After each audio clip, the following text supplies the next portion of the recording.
Hello বন্ধুরা, আজকে তোমাদের জন্য নিয়ে এলাম দুর্দান্ত এবং মজাদার একটি ভিডিও। তাই ভিডিওটি শেষ অবধি দেখবেন, আশা করি মজা পাবেন। তো চলো ভিডিওটি শুরু করি। আমার নাম সজীব, 17 বছর বয়স। পুরান ঢাকার সূত্রাপুর এলাকার মঠের গলিতে থাকি। আমার জীবনে একজন মাত্র মানুষ, আর তিনি হচ্ছেন আমার মা। আমার বাবা নেই। আমার যখন 4 বছর তখন আমার বাবা মারা গেছে। আমার কথা ভেবে মা আর বিয়ে করেনি। যাই হোক, আমার মায়ের পরিচয় দেই। 38 বয়সী আমার মা একজন স্কুল শিক্ষিকা। তাও যেমন তেমন নয়, বাংলাদেশের খুব পরিচিত একটা English medium school and college স্কলাস্টিকার শিক্ষিকা আমার মা। আমার মা প্রচণ্ড স্মার্ট একজন নারী। সব কাজে সে পারদর্শী। আমিও ওই কলেজেই পড়ি। মা একসাথে বাসার ও কলেজের সকল দায়িত্ব সামলাচ্ছে সফলতার সাথে। পৃথিবীতে আমার কাছে আমার মার চেয়ে সৌন্দর্যময় নারী আর একটাও নেই। আমি কখনো মাকে বাজে নজরে দেখিনি, কিন্তু মার যতটাই প্রকাশক সৌন্দর্য তাতেই বলছি মার চেয়ে বেশি মা কেউ পাবে না। গত সপ্তাহে মার কাছে সব মিলিয়ে 4টি প্রপোজাল এসেছে বিয়ের। কিন্তু মা সবাইকে একই কথা বলে যে আমার ভালোবাসা আমাদের মা ছেলের বাইরে কেউ ভাগ পাবে না। আমি মার ভালোবাসায় পাগল, আর আমরা কেউ কাউকে ছাড়া বাঁচতেই পারি না। এমন কোনো বিষয় নেই যা আমি মাকে বলতাম না। আমি ছোট থেকেই খুব শার্প। ক্লাস 1-এ ভর্তি হবার পর আমরা মা ছেলে কর্তৃপক্ষ ছাড়া কেউ জানে না। কখনো আমরাও এমন আচরণ করি না যে কেউ বুঝবে। যদিও এটা মা আর আমি প্ল্যান করে করেছি, কারণ আমাদের খুব মজা লাগতো। মাকে এখনো দেখতে 20-21 বয়সী মনে হয়। মা সবসময় 3 পিচ পরে, তবে তা হাতা কাটা বা ফুল হাতা এক এক সময় এক এক রকম, তবে খুব টাইট নয়। এতেই মাকে দেখে যে কোনো পুরুষ পাগল হতে বাধ্য। মা প্রতিদিন আমাকে নিজেই গাড়িতে করে কলেজে নিয়ে যায়। আমাদের একটা হোয়াইট স্কোডা গাড়ি আছে, সেটা মা নিজেই ড্রাইভ করে। মা বাসায় কাজ করার সময় সাধারণত ওড়না কোমরে বেঁধে কাজ করে। আমাদের ঘটনা শুরু হয় ছিমছাম ভাবে এবং পুরো প্রাকৃতিক উপায়ে এবং অ্যাক্সিডেন্টালি। একদিন আমি একটা অঙ্ক বুঝার জন্য মার রুমে ঢুকলাম। রুমে ঢুকেই আমি ও মা সামনাসামনি, ও দুজনেই অবাক হয়ে গেলাম। কারণ মা মাত্র গোসল করে বের হয়েছে আর শুধু টাওয়াল পরা ছিল। আমি কয়েক সেকেন্ড কোনো কথা বলতে পারিনি। চোখ মার ওপর থেকে সরছে না, কিন্তু লজ্জা পেয়ে মার চিৎকারে আমিও একটা চিৎকার দিয়ে বেরিয়ে আসি। এসে বাহিরের দরজার পাশে দাঁড়িয়ে বলি, শরীমা, আমি একটা অঙ্ক বুঝতে এসেছিলাম, পরে বুঝে নিব। এই বলে আমি আমার রুমে গিয়ে খাটে বসতেই মার দেখা এই পলকে সৌন্দর্য চোখ থেকে সরাতে পারছি না। হঠাৎ বুকটা ধড়ফড় করছে। চোখ পড়ল প্যান্টের দিকে। আমি ভয় পেয়ে গেলাম। দেখি প্যান্ট ফুলে ঢোল হয়ে আছে। আমার মন ভাঙচুর হয়ে যাচ্ছে মাকে এমন আবেদনময়ী রূপে দেখে। কখন যে ঘুমিয়ে গেলাম বলতেই পারি না। ঘুম ভাঙতে দেখি তখন সন্ধে হয়ে গেছে। উঠে ফ্রেশ হয়ে বের হলাম রুম থেকে। সামনে মা পড়ে গেল। ড্রয়িং রুমে বসে টিভি দেখছে আর সবজি কাটছে। আমায় দেখে হাতে ইশারায় পাশে বসতে বলল। আমি বসলাম। মা একটা হাতাকাটা ব্রাউন সালোয়ার কামিজ পরা ছিল। সুন্দর লাগছে, কিন্তু মার চেহারা দেখে মনটা ভেঙে গেল। আমার মাকে নিয়ে কি সব বাজে চিন্তা করেছি আমি, ছি। হঠাৎ মার ধাক্কায় জ্ঞান ফিরল। কি হলো বাবা? কি ভাবছিস? চুপ করে। না আম্মু, কিছু না। তোর জন্য বিরিয়ানি রান্না করেছি, আয় খাবি, চল। মা একদম স্বাভাবিক হয়ে আছে, হয়তো নিজেও লজ্জা ঢাকছে। আজ আমায় খাইয়ে দিবে মা? মা আমার দিকে এক পলক অপরূপ দৃষ্টি করে চেয়ে বলল, আয় কাছে আয়। আমি হাত বাড়ালাম, কিন্তু মা আমাকে অবাক করে দিয়ে হাত ধরে কাছে নিয়ে তার কোলে থাইয়ে বসিয়ে দিল। আমি বুঝতে পারছি না হঠাৎ এমন কেন করল। কারণ বড় হয়েছি বলে হয়তো এতদিন এমন কোলে নেয়নি, এজন্য অবাক লাগছে। মা বলল, জানিস বাবা, তোকে নিয়ে আমার অনেক স্বপ্ন। জানি মা, আমি বড় মানুষ হয়ে দেখাবো। তুই বুঝছিস না, আমি চাই না তুই টাকা পয়সা কামানোর জন্য জীবন পানসে করিস। মানে হলো কখনো টাকার পিছনে না ছুটে খুশি থাকতে চেষ্টা করবি। টাকা এমনিই আসবে। ওহ আচ্ছা। মা আমাকে খাইয়ে দিল। এমন মার প্রতি রাতে কি নাকি ভেবেছি আমি, ছি। ভেবেই খারাপ লাগছে। আমরা যে যার রুমে গেলাম ঘুমাতে। সারারাত নিজেকে দুষেছি আমি। 3 দিন মন খারাপ ছিল। এর মাঝে একদিন কলেজে যাওয়ার সময় মা কইল, কোনো কারণে তোর কি মন খারাপ? না মা। মা আর কিছু কইল না। পরদিন আমার ক্লাস ছিল না। মা তার কাজে চলে গিয়ে হঠাৎ ফোন করল। ওহ বাবা, গোসল করে তাড়াহুড়ায় আমার কাপড় মেলতে ভুলে গেছি, একটু নেড়ে দে প্লিজ। আচ্ছা মা। আমি মার রুমে গেলাম, গিয়ে বালতি নিয়ে ছাদে যাই। নাড়তে গিয়ে প্রথমে ছিল কামিজ, তারপর সালোয়ার, এরপরে বাকিগুলোও দেখি। দেখে আমার বুক ধরফর করতে লাগে। দেখলেই বোঝা যাচ্ছে এটা নামিদামি ব্র্যান্ডের। হাতে তুলতে হাত কাঁপছিল, আর কি সুন্দর ঘ্রাণ ওগুলো থেকে কি বলবো।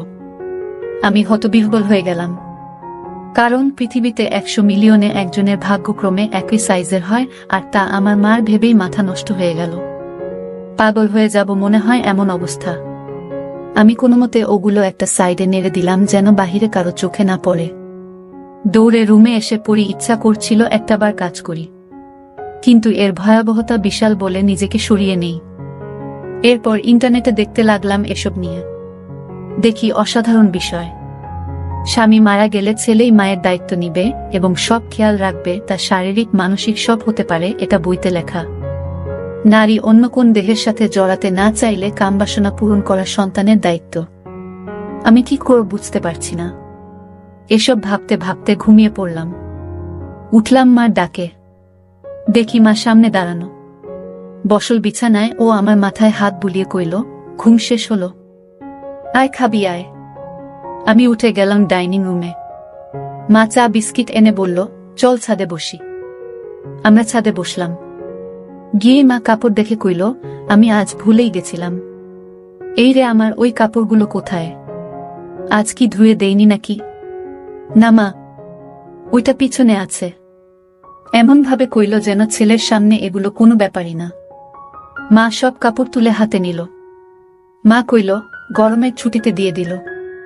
বলো কোথায় যাবে ঘুরতে?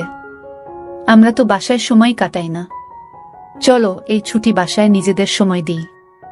মা অপলক তাকিয়ে আছে আমার দিকে। কি মা ভুল বলেছি? মা আমার গালে হাত বুলিয়ে কইল, কোনো ভুল বলিসনি বাবা, তুই অনেক বড় হয়ে গেছিস বাবা, লাভ ইউ বেবি। বলেই মা আমায় বুকে জড়িয়ে ধরল। এটা অবশ্য সব সময় হয়, কিন্তু আজ ভিন্ন একটা ঘ্রাণ আসছে মার গায়ে। এটা মমতা আর কি একটা ভিন্নতা বুঝলাম না। তো পরদিন আমি টিভি দেখছি আর মা ঝাড়ু দিচ্ছে।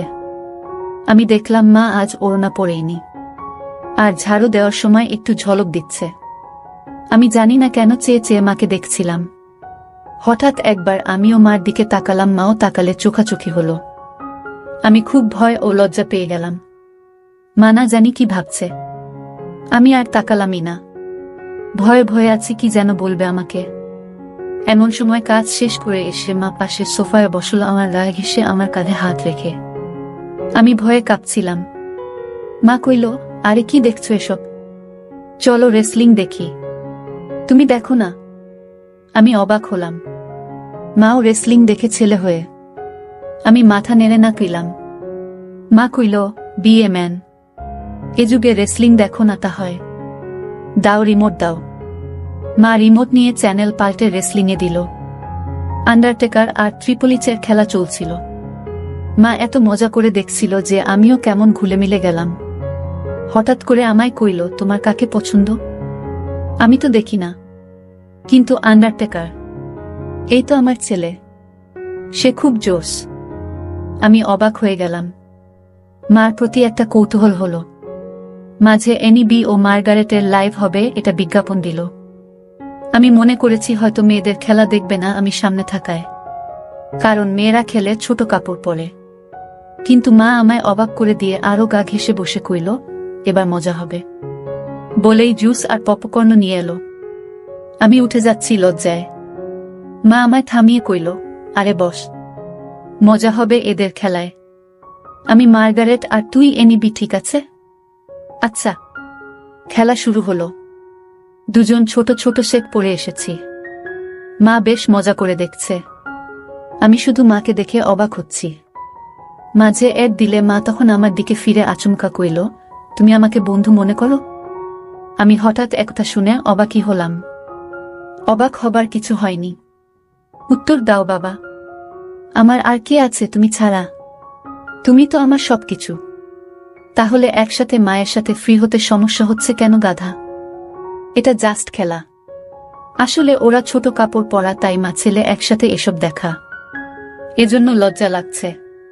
মা হাসতে হাসতে শেষ। আরে বোকা ছেলে, আমি না তোর মা? লজ্জা কিসের আমার সাথে? এগুলো অনেক আগের মূর্খ সমাজে চলত, এখন না। শোনো, আমরা মা ছেলে ছাড়া আর কেউ নেই আমাদের জীবনে। আমরা চিল করব না তো কে করবে বলো? মানে আমরা একসাথে এগুলো দেখলে কিছু হয় না। আর ছোট কাপড় পরার জন্য এমন লজ্জা কেন? তুই পড়িস না নাকি? পড়ি তো।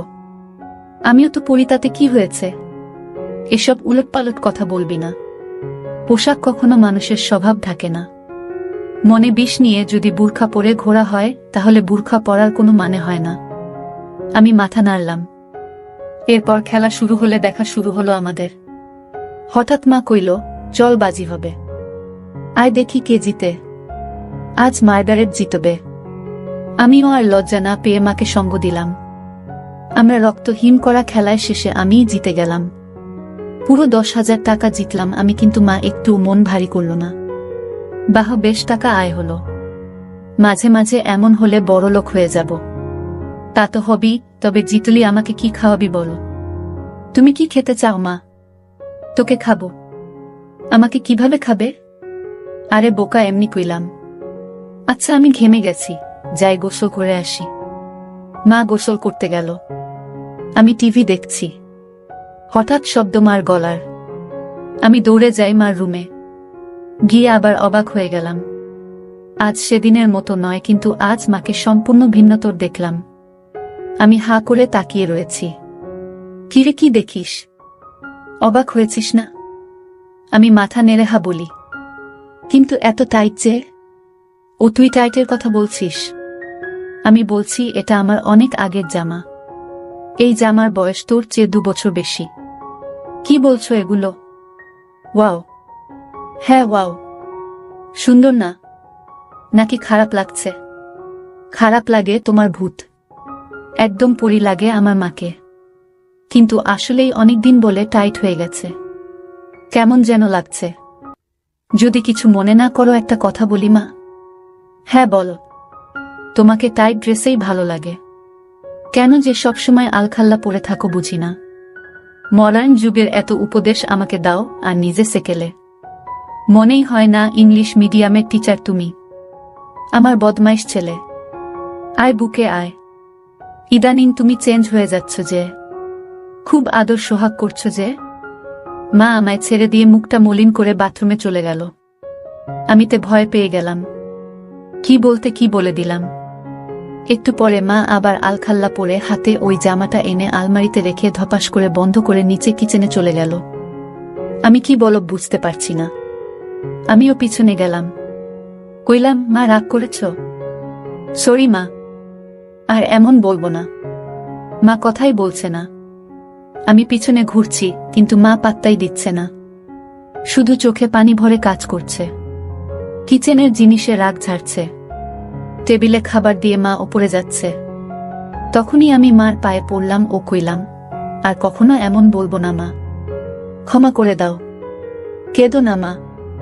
তুমি ছাড়া আমার আর কে আছে বলো? মা কেঁদে দিয়ে আমায় জড়িয়ে ধরে কইল, আমিও তো তাই বলছি। তুই ছাড়া আমার আর কে আছে? তোকে আদর সোহাগ করব না গো কাকে করব? তুই তো আমার সব রে বাবা। সরি, আর হবে না মা। আমি সবসময় তোকে ভালোবাসি বোকা। আর এমন বলিস না। আমাকে প্লিজ একা করে দিস না তোর বাবার মতো। না মা, আমি তোমার সব কথা শুনবো ও মেনে চলবো। আমারও সব কথা মানতে হবে তাহলে? মা মুচকি হেসে চোখ মুছে কইল, তাহলে ওই ড্রেস পরে এসো আর আমাকে খাইয়ে দাও। মার মুখে উজ্জ্বল হাসি। মা রুমে গিয়ে 2 মিনিটে চলে এলো ওই ড্রেস পরে।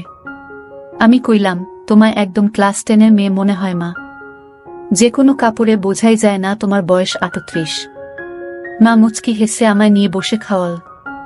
তারপর আমরা যে যার মতে রুমে গিয়ে ঘুমালাম। এভাবে মা আর আমি আর কিছু না করে ছুটি শেষ করলাম। ছুটির পরে আমাদের কলেজে একটা সাংস্কৃতিক অনুষ্ঠান হয়। সবাই নাম দেয়। আমিও নাম দিই গানে। আমরা পারফর্ম করি, অনেকেই অনেক রকম করে। মেয়েরাও পারফর্ম করে ড্যান্সে। হঠাৎ একটা ড্যান্স চালু হয়। দেখলাম কয়েকজন মধ্যবয়সী নারী ঘোমটা দিয়ে স্টেজে উঠল। এরপর গান চালু হতেই ঘোমটা খুললে আমি আকাশ থেকে পড়লাম। মা লিডিং ড্যান্সার, আর মারাত্মক লাগছে তাকে। মা একটা হলুদ শাড়ি পরেছে, যা মারাঠি স্টাইলে বাঁধা ও নাভি বরাবর। এতেই সবার হৃদস্পন্দন বাড়িয়ে দিল। সবাই হুররে বলে অনুষ্ঠান শেষ করল।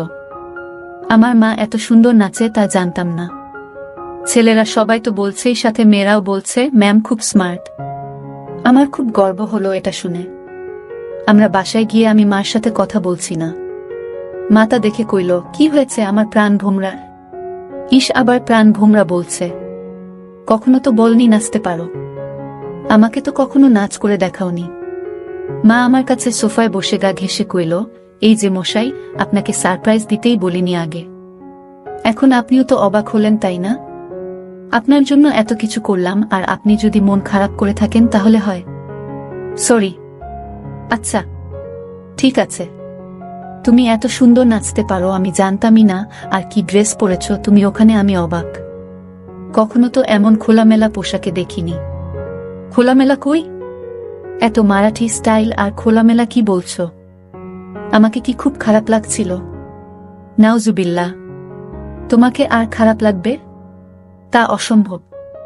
পৃথিবীর সবচেয়ে সুন্দর নারী আমার মা, আর তাকে খারাপ লাগবে? তোমায় মারাত্মক লেগেছে মা। মা আমার গাল ধরে কইল, থ্যাংক ইউ। মা, একটা কথা বলি? হ্যাঁ বল। আমাকেও একদিন নেচে দেখাবে প্লিজ মা? তুই আমার নাচ দেখবি?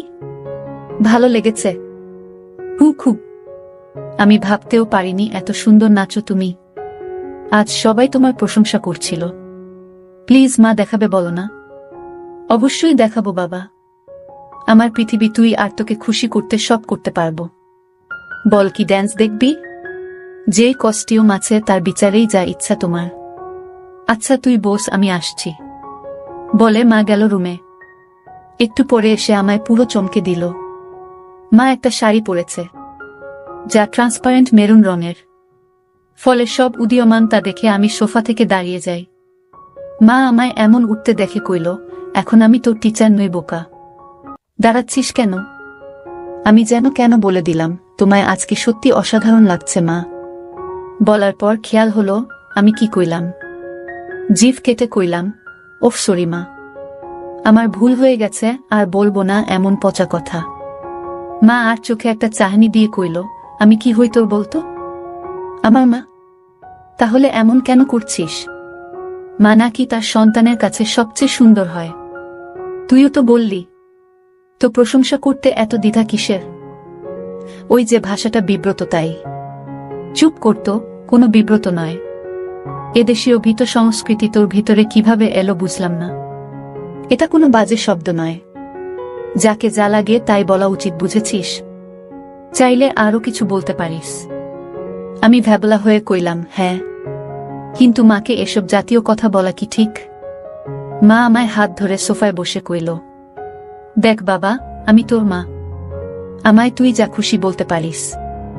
ভালো লাগলেও বলবি, খারাপ লাগলেও বলবি, তাতে কোনো সমস্যা নেই। এখন তুই যদি আসলে আমায় মা বলে আপন নাই বা ভাবিস, তাহলে আর আমার কি করার? স্বামীকে হারিয়ে একমাত্র সন্তানের সঙ্গ কপালে না জুটলে তো আর কিছু করার নেই। আমি বুঝলাম মা মনে মনে কষ্ট পাচ্ছে, আর প্রশংসা করায় মা আমায় বাধা দেয়নি। পশ্চিমা দেশের মতো মা আমায় স্বাধীনতা দিচ্ছে, ভালো তো এমনিতেই বাসে মা। তাই মার মন ভালো করতে কইলাম, okay my dear loving mother, let's show me your best move. মা হেসে দিয়ে আমায় ধন্যবাদ দিয়ে কইল, লাভ ইউ মাই ডিয়ার। তোর জন্যই বেঁচে আছি আমি। আমায় তুই বুঝিস বলেই আমি পরিণত মা। বল, কোনো গানে নাচব? কাটা লাগা গানে। মা চোখ বড় করে কইল, নটি বয়। আমি হেরে যাওয়ার মতো মাথা নিচু করলাম। মা আমার থুতনি ধরে তুলে চোখে লাস্যময়ী হাসি এনে কইল, আমার ছেলে বলবে আর আমি মা হয়ে তা করব না, এটা হতে পারে না। বলেই মা কাটা লাগা গান বাজিয়ে পৃথিবীর সকল সৌন্দর্য নিজের উপর এনে নাচতে লাগল। সে কি মুভ ও স্টাইলে নাচল কি বলবো। মনে হচ্ছিল যেন আমার গার্লফ্রেন্ড হলেও এমন ভঙ্গিতে নাচত না। পুরোপুরি বোল্ড লাগছে মাকে। আমি দাঁড়িয়ে হাততালি দিলাম ও মাকে গিয়ে সালাম করলাম। মা অবাক হয়ে গিয়ে কইল, কি ব্যাপার? সালাম কেন? কারণ তুমি আমায় এত ভালোবাসো, আমায় এত বিশ্বাস করো তাই। এমন সাজে আমি কখনো ভাবিনি তোমায় দেখব, তাও আবার আমার অন্যায় আবদার রেখে এই বোল্ড সং ড্যান্স করলে। তোমার কি খারাপ লেগেছে মা? মা কইল, এজন্যই তোকে এত বেশি ভালোবাসি রে বাবা। তুই খুব মাসুমার, হনেস্ট আর খুবই কিউট। শোনো তাহলে, তুই আমার একমাত্র সন্তান আর একমাত্র সঙ্গী, যাকে নিয়ে আমার জীবন মরণ সব। তোর কাছে খারাপ লাগার কিছু নেই। আমি তোকে ভালোবাসি রে বাবা। আর এমন কেমন বলিস? এটা একদম স্বাভাবিক। আমি চুপ করে রইলাম। মা কয়েক সেকেন্ড আমার দিক তাকিয়ে থেকে কইল, আচ্ছা এখন গোসল করে আসি। মা চলে গেল। আমি আর পিছন দেখার কেমন মনোবল পাচ্ছি না। তবে 10 মিনিট পর হঠাৎ মা ডাক দিল। আমি মার রুমে যেতেই আবারও সেই মুহূর্ত সামনে করলাম। মাকে এরূপে দেখে বুক ধকধক করছে। আমি কিছু বলতে পারছি না, কিন্তু মা আমায় দেখে মোটেও বিচলিত নয়। একটু কড়া কণ্ঠে কইল, বস বিছানায়। আমি কি করব বুঝতে পারছি না। মা এবার আরো একটু কড়া হয়ে কইল, বসতে কইলাম না। আমি চট করে বসলাম। মা আরেকটা তোয়ালে দিয়ে চুল মুছে তাতে বেঁধে এসে আমার পাশে বসল। আমি নিচের দিকে মুখ করে আছি। আমার দিক তাকা। আমি তাকালে মা কইল, আমি তোর কি? মা, আমি খেয়াল করছি সেই দিন এমন তোয়ালে পরা দেখার পর থেকে তুই পাল্টে গেছিস। কেন এমন কেন করছিস? আমি সরি মা। আমি আসলে সেদিন একটা অঙ্ক বুঝতে এসেছিলাম। জানতাম না তুমি গোসল করে তোয়ালে পরে বের হয়েছিলে, তাই ঢুকে পড়ি। আর হবে না মা, ভুল হয়ে গেছে। আর একটা কথা বললে একটা চড় মারব। তোকে সারা জীবন এ শিক্ষা দিয়েছি আমি। আমি না তোর মা। তুই ছোট থেকে আমায় এমন দেখেছিস, এখন একটু বড় হয়েছিস বলে আর দেখিসনি। তাতে এমন করার কি হলো? কিন্তু এখন তো আমি বড় হয়ে গেছি মা। আবার কথা বলে। সন্তান আজীবন মার কাছে ছুটি থাকে, আর তোয়ালে পরে দেখায় কি দুনিয়া উল্টে গেছে? আমায় কি তোয়ালেতে দেখতে এতটাই বিশ্রী? আমি মার মুখে হাত দিয়ে কইলাম, না মা, দুনিয়াবি সবচেয়ে সুন্দর তুমি, যা সব কিছুতেই। তাহলে এত কাহিনী কেন? আমি ভেবেছি তুমি আমায় কি নাকি ভাববে, তাই ভয়েছিলাম। শোনো, আমাদের আমরা ছাড়া আর কে আছে যে নিজেদের স্পেসটুকুও নষ্ট করব? তোয়ালে পরে দেখলে কিছুই হয় না বাবা। আয় বুকে আয়। এরপর মা কইল, তোর খিদে লাগেনি? যা ড্রয়িং রুমে বস, আমি আসছি। আমি অপেক্ষা করছি। মা এলো কিচেনে, রান্না করছে আর গুনগুন করে গান গাইছে। আমি পিছন থেকে জড়িয়ে ধরলাম মাকে। পিছন তাকিয়ে দেখে আমি হাত সরিয়ে নিই। মা মুচকি হেসে আমার হাত ধরে গান গাইতে থাকলো। আমিও হাত দিয়ে জড়িয়ে ধরে কইলাম, কি ব্যাপার? মনে এত খুশি? আমার জীবনে এমন একটা ছেলে থাকলে খুশি হব না? বল, কি খাবি? স্যুপ? আচ্ছা যা, টিভি দেখো। আমি আসছি স্যুপ নিয়ে। আমি বসে টিভি দেখছি। মা স্যুপ এনে আমায় খাইয়ে দিল, ও নিজেও খেল। আচ্ছা, আমার কিছু শপিং করতাম। তুই থাক একটু বাসায়, আমি চলে আসবো তাড়াতাড়ি। মা শপিং করতে চলে গেল। এলো অনেকগুলো ব্যাগ নিয়ে, সব নিয়ে সোজা রুমে রেখে এলো। কি কিনলে? এমনি কিছু জিনিস। মা এড়িয়ে গেল। বুঝলাম হয়তো নিজের কাপড় কিনেছে, তা তো আর ছেলেকে দেখানো যায় না। যাই হোক, পরদিন কলেজে যাওয়ার জন্য গাড়িতে বসে আছি মার জন্য। মা গেট লাগিয়ে যখন গাড়িতে এলো, তখন আমি আকাশ থেকে পড়লাম। মা একটা হলুদ ট্রান্সপারেন্ট শাড়ি পরেছে ম্যাচিং ব্লাউজের সাথে। মনে হলো আমি আকাশ থেকে পড়লাম মাকে এমন রূপে দেখে। মা আমার চেয়ে থাকা দেখে কইল, কি হলো, এমন তাকিয়ে আছিস কেন? তুমি অনেক পাল্টে গেছো মা। মুচকি হেসে কইল, এটা কি তোর খারাপ লাগছে? আরে না না, আমার কাছে উল্টো ভালো লাগছে। মা চোখ কুচকে কইল, ভালোটা আবার কেন? আমিও চাই তুমি নিজের জীবন সাজাও, ভালো ও খুশি থাকো। পোশাকটা না হয় তারই শুরু। মার মুখে উজ্জ্বল গর্বের হাসি। আজকে অসাধারণ লাগছে মা। আমি ভাবছি এখন থেকে শাড়ি পরব। ভালো ডিসিশন, কিন্তু শুধু শাড়ি কেন? এমনি না হলে আর কি পরা যায় বলতো? মা আমাকে জিজ্ঞেস করছো? মা কাকের মতো আশেপাশে তাকিয়ে কইল, আর কাউকে দেখছিস গাড়িতে? না মানে একজন মা তার ছেলের সন্তানের কাছে পোশাকে সিদ্ধান্ত চায় তাই কইলাম। বাংলাদেশে এটা স্বাভাবিক নয় যে আমার কাছে সবকিছু তুই, তাই আমার কমেন্ট তুই করবি। বল কেমন পড়ব? সত্যি ফ্রেন্ডলি বলবো? এবার চর খাবি? সরি সরি বলছি। মা আমার দিকে তাকিয়ে রইল কয়েক সেকেন্ড। মার এই রহস্যঘন তাকানো বুঝি না। ওয়েস্টার্ন?